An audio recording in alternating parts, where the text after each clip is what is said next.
কিছু প্লেয়ারও তো ন্যাশনাল টিমে চলে গেছে, আবার আমরা শুনলাম যে দু একজন আবার জয়েনও করছে। ওভারঅল যদি আপনাদের সিনারিওটা বলতেন।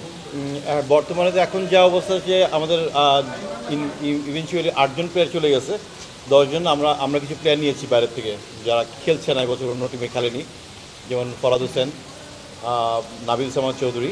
আমরা একটা উইকেট আগেই নিয়েছিলাম, নাম ফেরদৌস।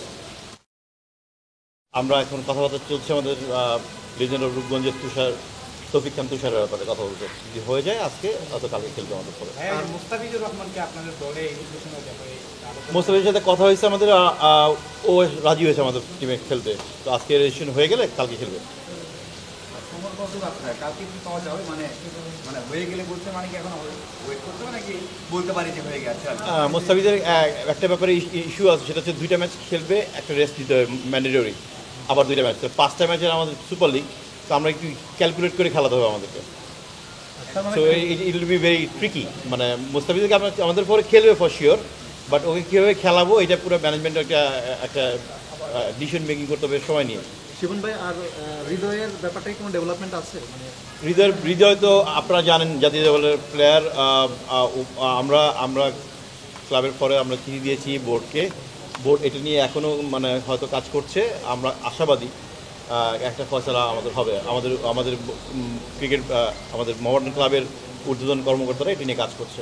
শিবন ভাই, যখন আসলে কি ধরনের ফয়সালা এক্সপেক্ট করছেন? এখন কি ধরনের এটা ডিপেন্ড, ফয়সালা তো আমি এক্সপেক্ট করলে কিছু হবে না, বোর্ড আমাকে দিবে। অলরেডি তো দিয়েছে 2 ম্যাচ সাসপেনশন এবং 80,000 টাকা ও ফাইন।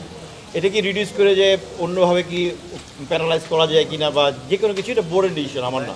আবেদন তো করতে হয়, আপনারা কি আবেদন করবেন? আমরা যেদিন হয়েছে তার পরের দিনে আমরা মোহামেডান ক্লাব থেকে একটা মেল করা হয়েছে। এটাই আমরা আসলে জানতে চাচ্ছিলাম যে সেখানে আসলে কি ধরনের মানে রিলিজটা চাওয়া হয়েছে। আমাদের আবেদনের বেসিক জিনিসটা ছিল, আমাদের প্লেয়ার চলে গেছে 4টা প্লেয়ার আপনার ইয়েতে টেস্ট সিরিজে চলে গেছে।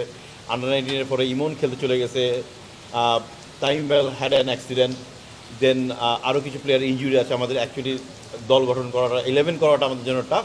সো এই ব্যাপারে একটু আমরা রিকোয়েস্ট করেছি যেন আমাদেরকে একটু কোনোভাবে অ্যাডজাস্ট করা যায়। সেক্ষেত্রে ওভারঅল আপনাদের এখন টার্গেটটা কি এবং কী প্রত্যাশা করছেন সুপার লিগে, যেহেতু টপেও আছেন আপনারা যৌথভাবে? আমরা শুরু করেছিলাম একটা ডিজাস্টার দিয়ে যদিও, কিন্তু আমার ইভেন্চুয়ালি আমরা মোটামুটি আবার কাভার আপ করে নিয়ে আসতে পারছি। আমাদের ছেলেদের ওই জিতটা আছে এবং ওই লক্ষ্য আছে তাদের। আমরা সুপার লিগটা আমরা চ্যাম্পিয়ন হিসেবে শেষ করার ইচ্ছা আছে আমাদের।